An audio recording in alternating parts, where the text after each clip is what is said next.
Ah, le chou, enfin un légume bien de chez nous. L'ancêtre de nombreux choux, Brassica oleracea, également appelé chou des falaises, est encore présent à l'état naturel dans certaines régions d'Europe. De cette variété très malléable, une sélection multimillénaire a abouti à un grand nombre de formes et de couleurs. Les choux dits cabus, rouges, blancs ou pointus, les choux-fleurs et les brocolis, les choux de Bruxelles, frisés, palmiers et j'en passe. Hélas, il est de plus en plus délaissé par le consommateur belge. Il est pourtant un véritable allié santé. Riche en vitamine C et K, en calcium et en iode, il préviendrait certains cancers.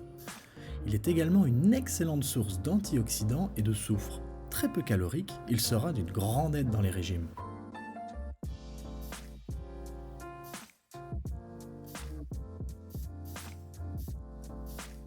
À la ferme du Peuplier, nous sommes heureux de vous annoncer une saison du chou exceptionnelle. En effet, nous avons une toute nouvelle parcelle de 4 hectares fraîchement passée en bio. Après 2 ans de prairies temporaires riches en légumineuses comme le trèfle et un temps de reconversion du sol, la voilà prête pour accueillir nos choux. La plantation s'est effectuée du solstice d'été à la mi-août et nous récoltons de septembre à février. Nous sommes donc en pleine saison. Nous y cultivons des choux-fleurs, des brocolis, des choux verts, des choux de Bruxelles, choux kale, romanesco, choux raves et pointus. Nous pouvons, non sans fierté, vous annoncer qu'ils sont particulièrement beaux et savoureux cette année.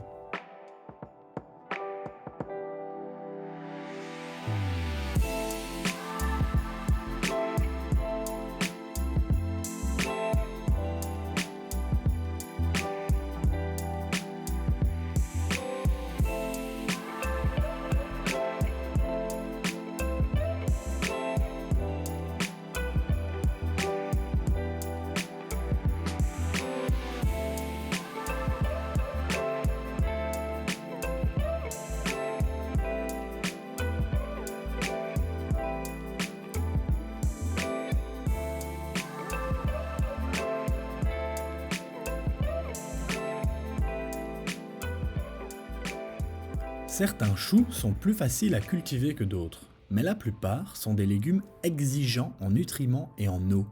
De plus, le chou possède quantité de ravageurs, de l'altise ou puce de terre à la redoutée pierride, la chenille du papillon blanc, mais il possède une ténacité à toute épreuve.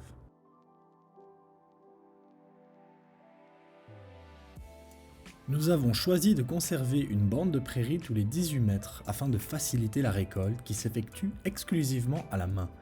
Cette bande enherbée constitue également un magnifique réservoir de biodiversité.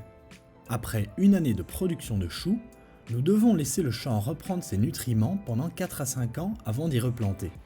Un défi nécessaire pour respecter le sol.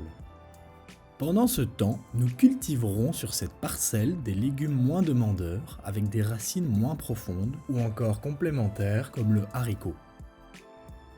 Certaines variétés comme le chou kale et le chou de Bruxelles résistent à des températures polaires qui les rendent encore meilleures. Au cœur de l'hiver, il est d'ailleurs bien connu pour réchauffer et réconforter.